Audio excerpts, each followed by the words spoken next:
to another episode of Baseball in the Bible. I'm Riker. And I'm Ryan, his dad. Yep, my dad. Very supportive. And we're picking up pretty much where we left off last podcast.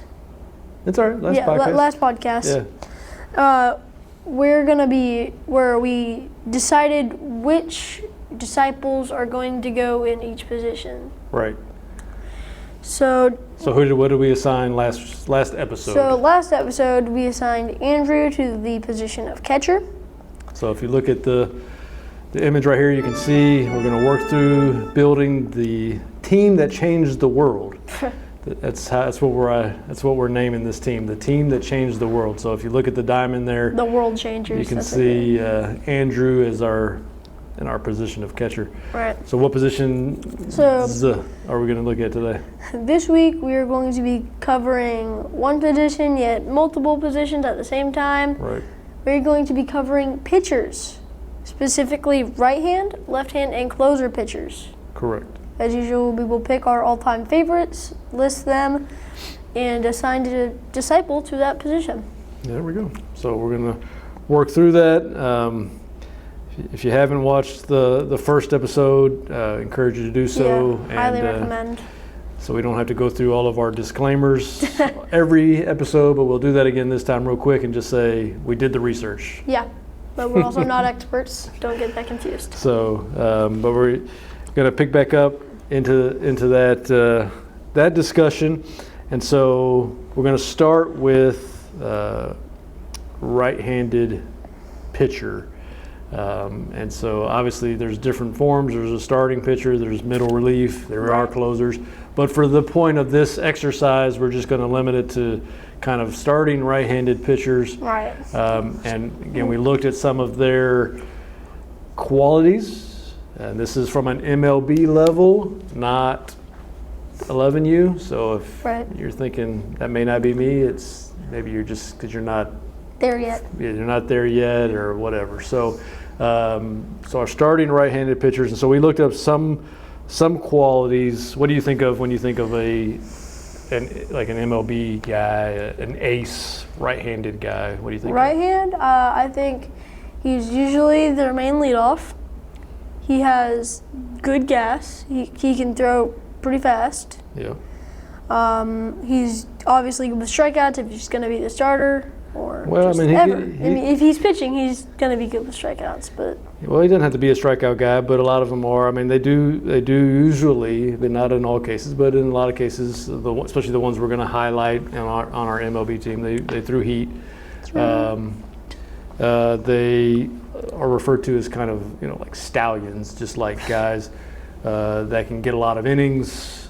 Big guys, big brute guys. Again, there's cases that are different, but for the most part, there's some that say, you can make the argument, but some will argue that a stud, ace, lockdown, right-handed pitcher is the most important position in sports. Again, a lot of people will say quarterback, which is a good argument there, but there is something to be said for a guy that every fifth day in the MLB or every tournament at 11U that can go out there and shut guys down. And so right-handed pitcher is very important. Some say they have a little bit of an ego, again, from an MLB level, but it's probably because they've been good their whole life and people have told them they're good. But there's confidence. There's part of that is it's not just ego, it's confidence because they know that they're going to go out there and they're going to shut you down. Yep. Right. So with those qualities in mind, and again, if you have other opinions, things that you think define a stud right-handed pitcher, put those in the comments.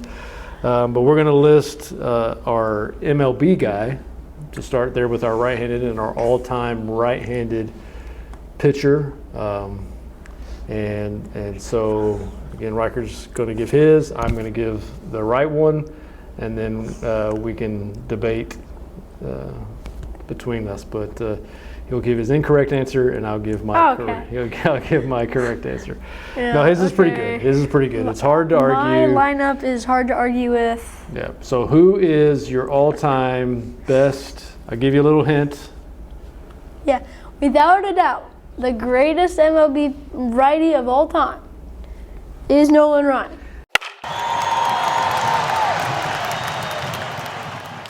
And I'll just apologize too to all of our Rangers fans. We didn't have a Nolan Ryan. I mean, the Astros jersey, it's pretty famous. These ugly jerseys are pretty famous. So yeah, I know. No one likes them. But I still think of Nolan Ryan. I think of him as a Ranger. But yeah, me too. all right. So what are some of Nolan's many accolades? We'll throw them up on the screen real quick. Many? Many. Okay. He has 324 wins, a 3.19 ERA. Without a doubt, he is the king of strikeouts with 5,714 strikeouts.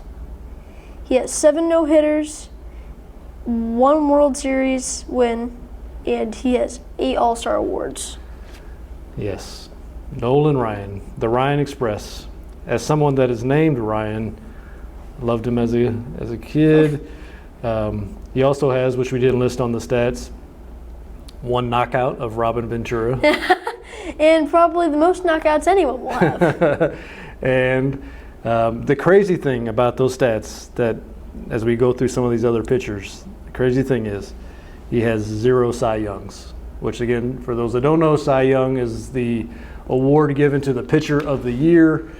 So the fact that Nolan Ryan in his, I don't know how many years he played, but it was a lot, 20 plus, that he had no. I thought it was like 30. I don't think it was that long, but he did play for a while. But and it may have, no, it could have been 30, but it was close to 30. But he had no Cy Youngs, which is Dumb. Incredible, and robbery, all those things. But hard to argue with Nolan Ryan as just a stud pitcher.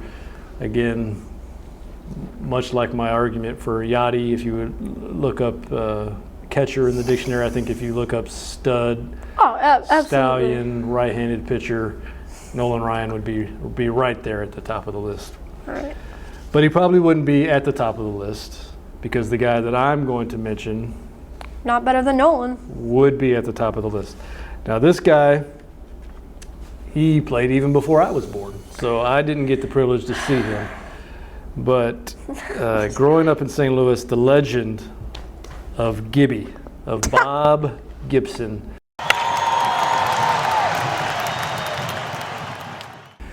is incredible. And so here's some of his stats. He had 251 wins. Good for him. He had a 2.91 ERA. He had 3,117 strikeouts.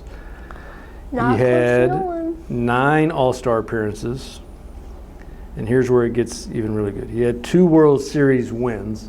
And in both of those World Series, he was the MVP of the World Series.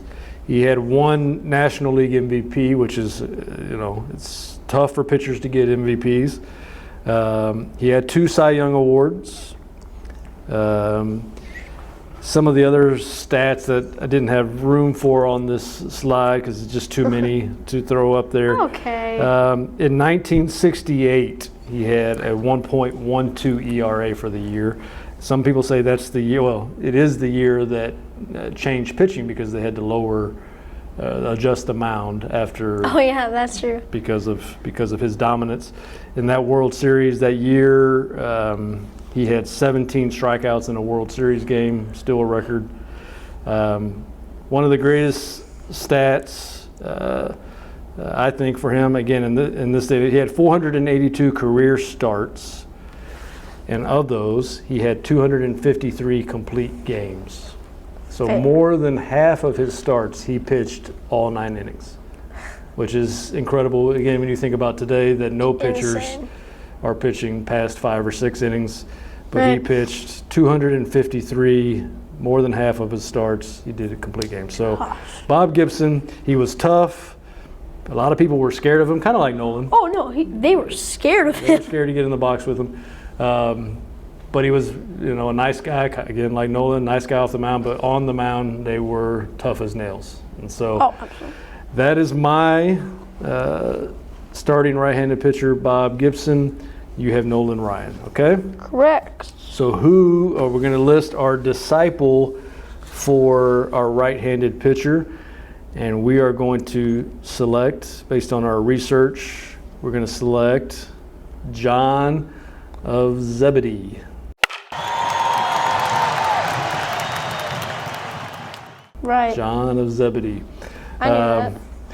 So here's some of John's stats. We're going to throw it up. And again, pictures are awesome. He looks like a stud right-handed pitcher in that picture. Part of why we picked him, again, going by our attributes of right-handed pitchers being tough, big stallions. He was known, like with his brother, as being one of the sons of thunder for their fiery attitudes and personalities, and wanting to call down fire on people, and so he was very fiery there. He was the youngest of the 12 disciples. Maybe the coolest thing that could ever be tied to you if you're going to be anybody, especially but one of the disciples, is he is known as the disciple that Jesus loved. So that is what you call bias, folks. That's a pretty good thing. And he was responsible for, charged with taking care of Jesus's mother. Now you can see why. Yeah, after she passed. So, Riker, if you'll look up John 19:26, and I'm going to look up a different verse here. And we're going to read a little bit of some of these examples that we just talked about. I'm going to look up Galatians 2:9 while you're getting that. John 19 what? John 19:26. I'm going to read Galatians 2:9, so we can put that up there. We're going to talk about, again, he was described, John, along with his brother James and Peter, as being pillars of the church. And so Galatians 2:9, James, Cephas, which means that's Peter's other name, and John, those esteemed as pillars, so they were pillars of the church, gave me and Barnabas the right hand of fellowship when they recognized the grace given to me. They agreed that we should go to the Gentiles and they to the circumcised. So this is Paul writing, and he's just basically, he's name dropping, and he's saying, James, Peter, and John, pillars of the church, they support me and they've sent me out. And so it meant something that those guys were supporting them as pillars of the church. And then you can read John 19:26 through 29, I believe. Okay.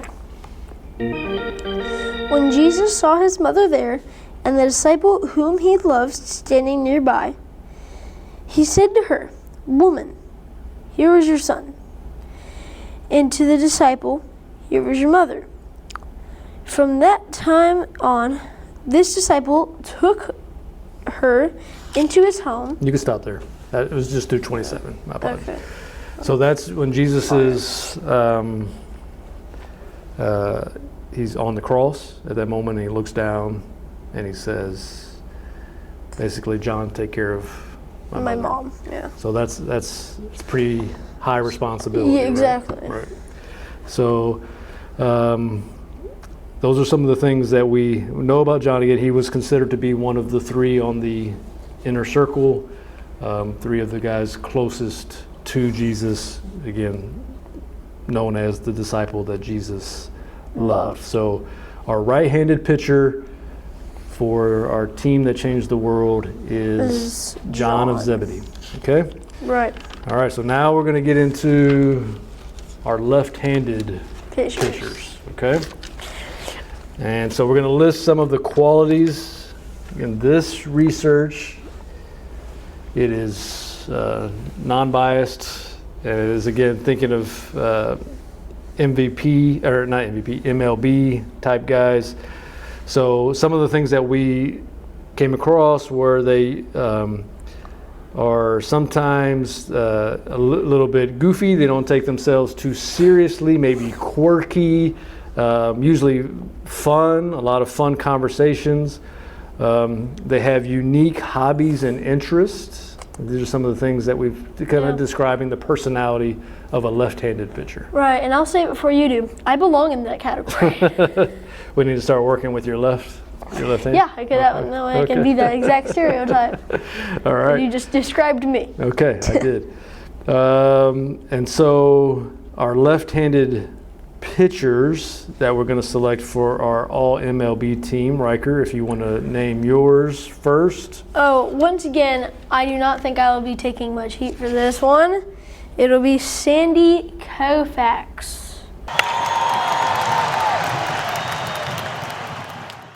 He has 165 wins, a 2.76 ERA. He has 2,396 strikeouts. Impressive. More than Dad's righty, which I think is just saying something there. Anyway, he has 7 All-Star awards. It wasn't more than Bob Gibson, just so you know. Yes. It wasn't. Go ahead. He has 3 Cy Young awards, 1 MVP award, and 4 no-hitters. Impressive, but again, I can't fit all his awards on that slide. So I'm going to say he also has 1 perfect game, 4 World Series. He had 2 World Series MVPs.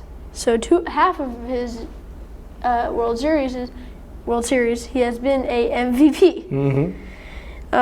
He has 3 pitching triple crowns, which I think is just impressive. That's very impressive. Very impressive. His nickname was the left arm of God. So I mean, a lot of people would agree with your choice as Sandy Koufax being the greatest lefty of all time. The image we use there with him holding up the 4 baseballs with the zeros on them, it's a historic, pretty cool picture. So no arguments there, but I am going to go a different route, and this is going to be the first of only a couple. Woo! Of only a couple non-Cardinals. Could have come up with a Cardinal, but I felt like I was He would have been stretching too much. I'd have been stretching, and my rules were they had to at least be a Hall of Famer, and then I could go from there. But didn't have any left-handed Hall of Famers for the Cards, so I went outside the family and I picked the big unit over my shoulder here, Randy Johnson.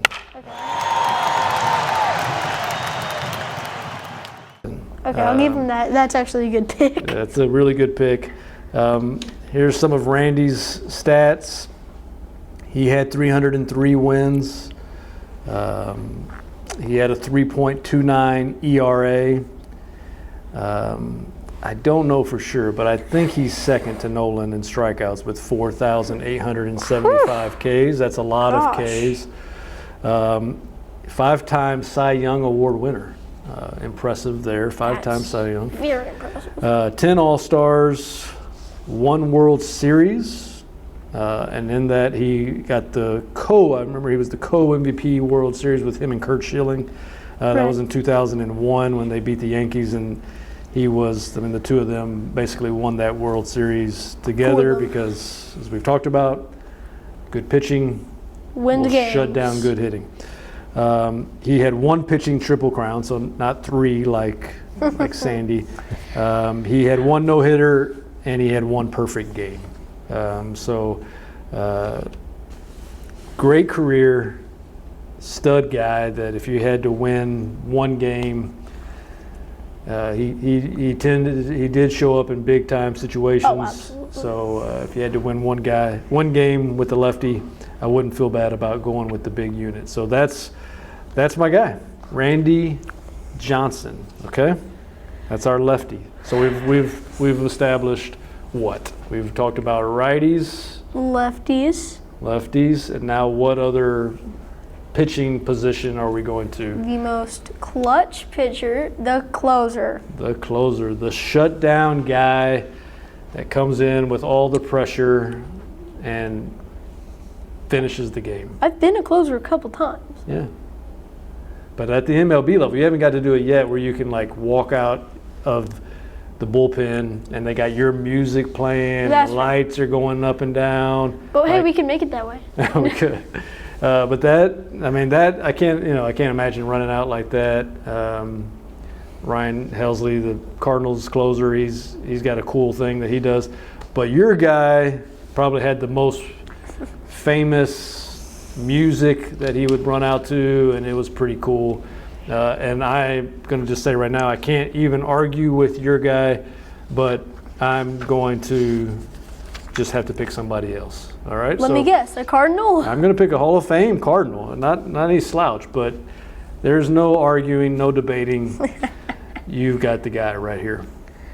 My closer, the greatest closer of all time, without a doubt, is Mariano Rivera.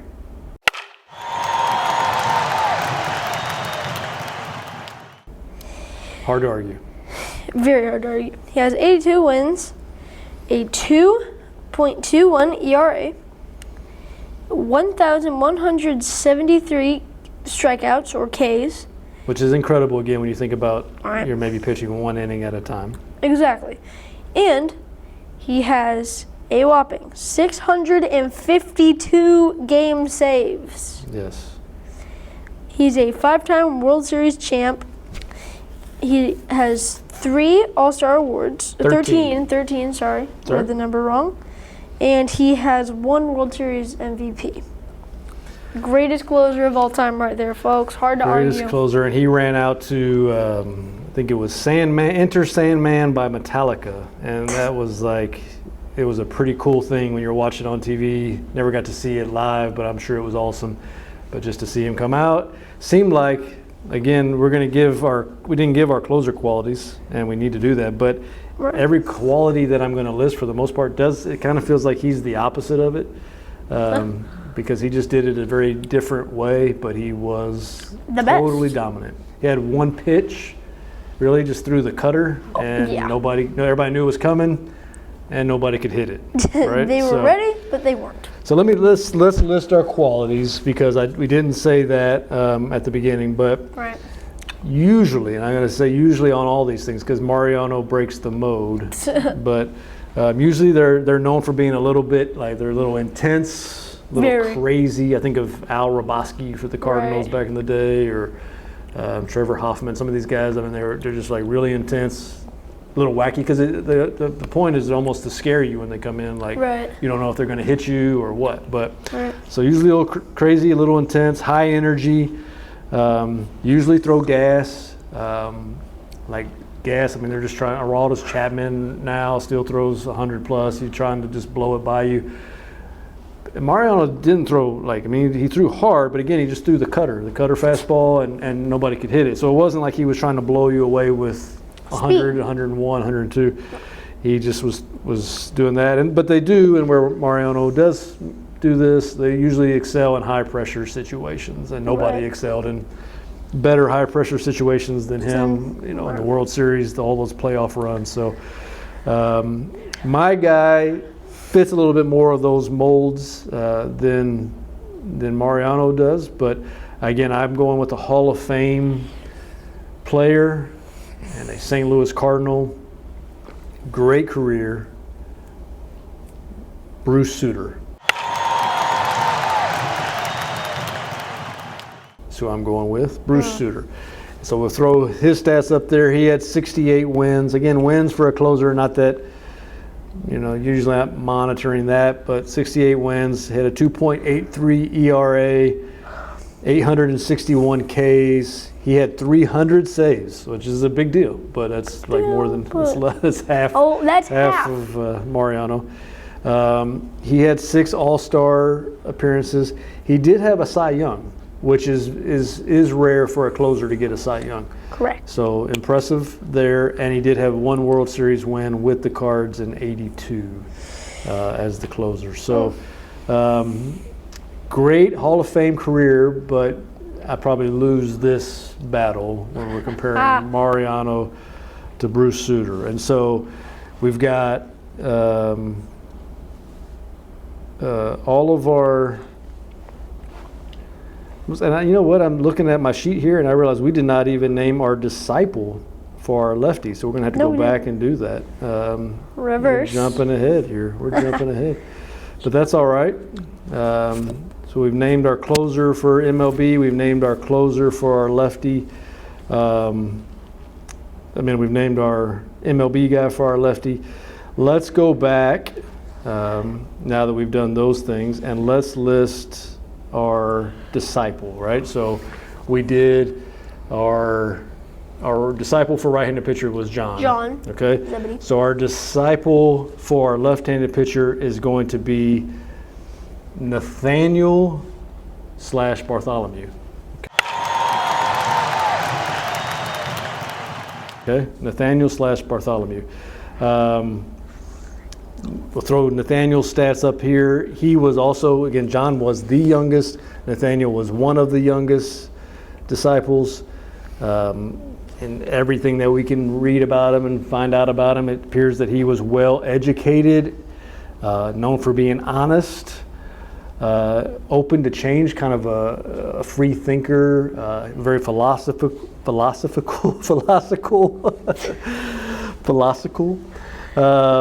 He had a keen sense of humor, so if he was here, he would make fun of me right now. Yeah, he'd be dying. Philosophical is what I was trying to say. Yeah, philosophical. Philosophical.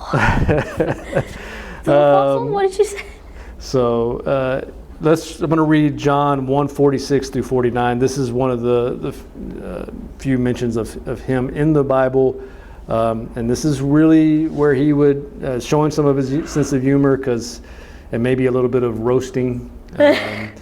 And he would roast me right now for that. But John 1:46 through 49, it says, Nazareth, can anything good come from there? He just was told about Jesus of Nazareth, and he's basically saying, nothing good can come from there. He said, and come and see, said Philip. And when Jesus saw Nathanael approaching, he said of him, here truly is an Israelite in whom there is no deceit. Again, that's pretty awesome. That's pretty awesome to be told that. Yep. How do you know me? Nathanael asked. And Jesus answered, I saw you while you were still under the fig tree before Philip called you. Then Nathanael declared, Rabbi, you are the Son of God, you are the King of Israel.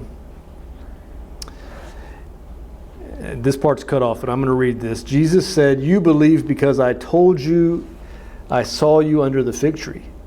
You will see greater things than that. He then added, very truly I tell you, you will see heaven open and the angels of God ascending and descending on the Son of Man. So he's basically telling Nathanael what's to come. And he's also saying, you believe because I'm telling you something about you that nobody else would have known. But just be prepared for greater things are coming. Okay? So Nathanael, well-educated, honest, philosophical, keen sense of humor. You got it right. And so there we go. He's one of the 12. He is going to be our left-handed pitcher for the disciples. And then our closer for the disciples. Again, going back to some of our qualities of high energy, excel in high pressure. Our closer for the disciples is Simon the Zealot. All right, so if we look at his picture, again, look at him. Imagine him running out of the ninth. Come shut it down. Probably playing some Jewish music. Some cool music playing in the background. And he's coming to shut it down. And so he's known for, from what we can find, he's known for his fiery nature, especially in the beginning. He appeared to have, historically, they say he had a penchant for debate. I do too. Toward the end there, he became known for being a powerful preacher of peace. And he was known for being skilled at dealing with legalistic and intellectual minds. So people that wanted to argue from a intellectual side. Simon the Zealot was So he was basically like a would-be judge. ready. Well, he was good at having those kind of conversations. If people wanted to argue anything scripturally, Like sometimes if you get into a debate with an intellectual, know-it-all. well, it can be you better know your stuff because they're smart, right? And so, so he apparently was very skilled at that and the art of having those discussions. Okay, so we've got our pitching staff for our disciples. Who do we have? Do you remember? Not really. We have John. John is our right-handed John. pitcher. We just did Simon, right? Simon the Zealot is our closer, and our Zealot lefty is Nathaniel. Nathaniel. I knew that. Nathaniel. So that's our pitching staff of disciples, and we have listed our all-time MLB guys as well. So there we go. Comment on it. Now let's get into our just wrap it up with our verse for the day. Verse and prayer. Yeah. If you will look up Isaiah 41:13. Oh, I actually just flipped right there. Isaiah what? Isaiah 41:13. Again, if you're watching this, heading to the ball fields or wherever you may be watching it, just pray that this will encourage you today in whatever you're doing and throughout this week. Isaiah 41:13. 13. Okay. For I am the Lord your God, who takes hold of your right hand There you go. and says, "Do not fear." I said that. Okay. You read 14. But you just heard me repeat the same thing. So it's double the encouragement. You read 14, which threw me for a loop. Right. Isaiah 41:13. For I am the Lord your God who takes hold of your right hand. So we're playing into our pitching thing here. Yeah. So he's taking hold of your right hand. If you're pitching today, trust in the Lord, and says to you, "Do not fear, I will help you." All right. All right. So I will. pray us out, son. All right. Lord, thank you for another podcast. Lord, I pray that you would just encourage the watchers of this, Lord. I pray that whoever is viewing or watching this, Lord, that they would be inspired and would choose to, if they haven't devoted themselves to you, Lord, I pray that they would take hold of you. In Jesus' name, amen. Amen. We love you guys. It was a longer one, a lot of things to cover, but we hope you enjoyed, and we'll see you on the next episode. See y'all.